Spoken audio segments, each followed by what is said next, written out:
When you ran for city council in 2019, what spurred that along? You just took a look around and didn't like what you were seeing and thought, I'm going to get involved? Yeah, so I think there's two types of people that run for office, right? Those that have always been kind of seen being a politician as something that's glamorous and they want to sit there and be like policy wonks, right? And then there's those that get involved because they have no other choice, and I'm that person. So I moved here in 2015 from California. I bought in Lakewood in East Dallas, was married at the time.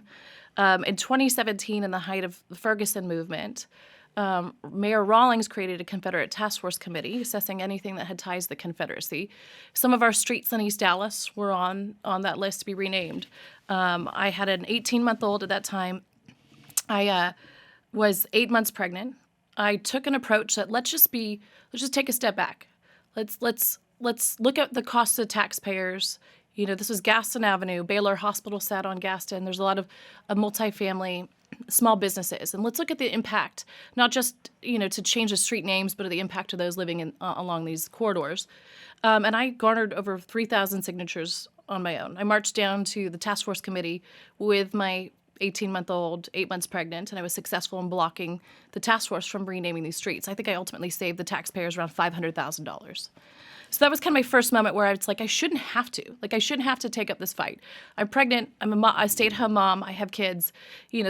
We should have a greater input. We shouldn't just be living in this world where everything is very impulsive. Granted, we have to be sensitive to certain, to racial relations and our history, right? But let's all take a deep breath and come together and let's find a solution that's amicable, that meets the needs of both sides.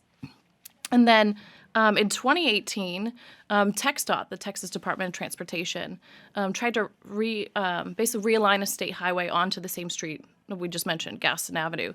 And that was a unique project. It was 3 different city council districts. It was 3 state representatives. It was 2 state senators. And it was a TxDOT and Council of Government-led project with City of Dallas bond money. And we were just advocating for a greater community input, and more of a compromise plan that put forth basically a design of the intersection that was standard to what we commonly see. And so things didn't go our way, but we had 2,000 people involved in that final public process. And then the city council member in that district that I lived in decided he didn't want to run for re-election. And that's when people in my community looked at me and said, look, you certainly know how to engage people in our neighborhoods. Would you consider running? When you had your first foray on the Gaston issue, did you reach out to city council or to your state rep and say, yo, no dice, all of my neighbors don't like this? Yeah, so, typically at that point, I didn't have the relationships with city council and elected officials that I do now.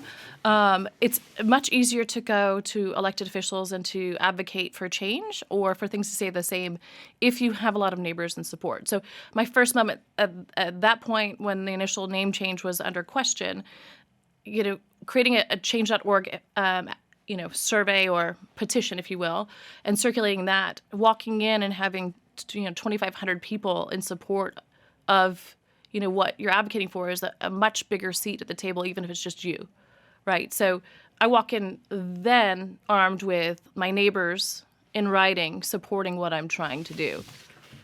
How did you get those signatures? A lot of social media, a lot of Facebook, a lot of, news articles. I was on the media, interviewed, about that with local channels. And just really people were shocked, people that on both sides of the aisle. I said, look, Gaston Avenue was named after William Henry Gaston. He was the first mayor of the city of Dallas. He donated the land where Fair Park sits today. Most people didn't realize that Gaston and Lemon Avenue had any ties to the Confederacy.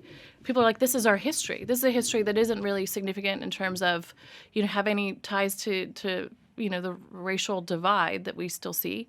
And people said, okay, enough is enough. We're spending money and being impulsive here where we don't need to be. So I think people felt really passionate about, hey, look, we're taking things too far on both sides of the aisle. This is ridiculous. Things have got to stop. And so that was an easy way to really get that petition out and garner the support I did.